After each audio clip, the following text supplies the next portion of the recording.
Ejo ni Dekati Vivo 250 gatunize ko mumeze neza nkuko maze kumenyera iyo mumeze neza nanyo mbo meze neza. Well mvuga iki ndeki iki uyu munsi nifuje kuvuga ku muhanzi King James. Murabyuka ko King James yagiye ashinjwe inshuro nyinshi kakundana n'abakobwa hano benshi hano mu Rwanda.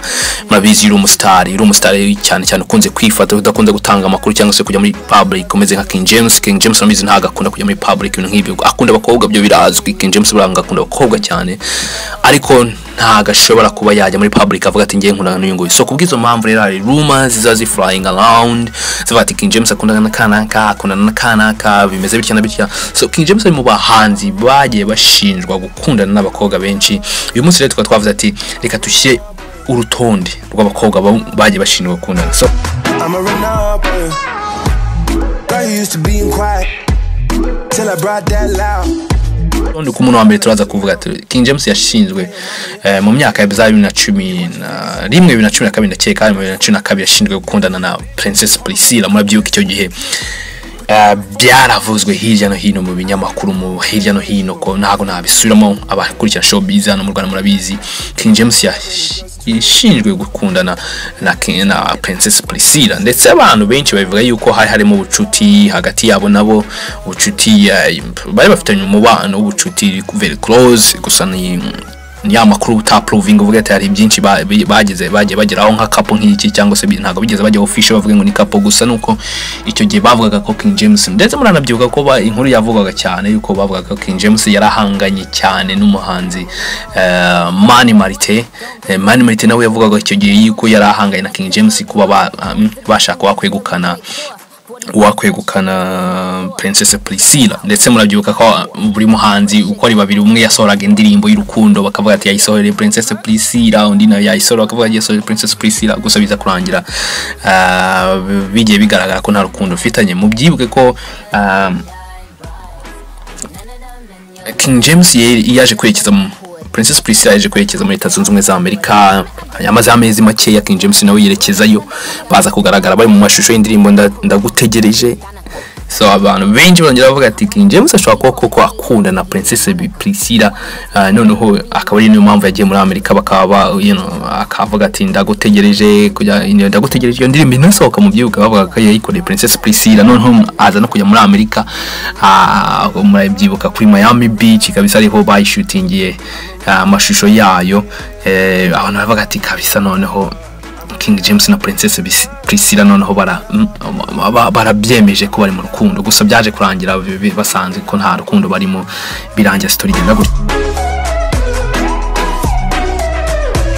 So nyuma yaho King James yaje gushinjwa gukundana na Knowless Butera. Murabyuka bwo Knowless Butera yatandukanaga na Safi. Knowless Butera akahita yikiza muri Kina Music, agahaza icyo gihe muri Kina Music harimo na King James yakoreraga muri Kina Music. So baje kugenda bagaragara hirya no hino bari kumwe cyane bari very close. Abantu bakavuga ati King James akundana na Butera Knowless. So baje bagaragara no henshi, niyo mpamvu abantu bavugaga ati hashobora kuba harimo urukundo n'iki. Gusa biza kurangira basanze nta rukundo rurimo, ahubwo ko King James gusa bimwe bakavuga ko King James ashobora kuba yarakundaga Knowless, ariko Knowless ntiyerure cyangwa se ntihamuhe yes cyangwa se ntabyemere, kuko Knowless yarari mu rukundo rw'ibanga na Ishimwe Clement. Ndetse bamwe bavuga yuko ari mu byatumye byateye umujinya King James bigatuma itava muri Kina Music. So ibyo byaje kurangira rero biza kurangira bisanga yuko King James na Knowless nta rukundo rwigeze ruba hagati yabo. So nyuma yaho King James yaje gushinjwa gukundana n'umukobwa utuye muri Leta Zunze Ubumwe za Amerika, Mickey Roland. Ni nyuma yuko baje kugaragaza umukobwa kuri Facebook yaje gushyira amafoto avuga ko yishimiye umuhanzi King James bikomeye cyane, kuba kwarahuye. Yari amafoto bari bahuriye muri Leta Zunze Ubumwe za Amerika. Abantu bamwe baza kuvuga rumors zica hirya zivuga yuko hashoboraga kuba hari urukundo rwa hagati yabo rukomeye cyangwa se bari mu rututumba barimo babagarira ibintu nk'ibyo ngibyo. gusa biza kurangira ahubwo ko bahujwe no gukora amashusho y'indirimbo ya King James. Ayo mashusho murayibuka aricyo cyari cyarabahuje, so biza kurangira yuko nta bijya official yuko nta rukundo rwari rurimo. Nyuma yaho King James yaje gushinjwa gukundana nande Ishimwe Elsie. Ishimwe Elsie bo yamugejejeyo. Ishimwe Elsie bahereye muri za 2015 birazamuka 2016 kugera 2017, hafi imyaka 2 n'igice King James ashinzwe gukundana na Ishimwe Elsie, ndetse bizana aza no gusohora indirimbo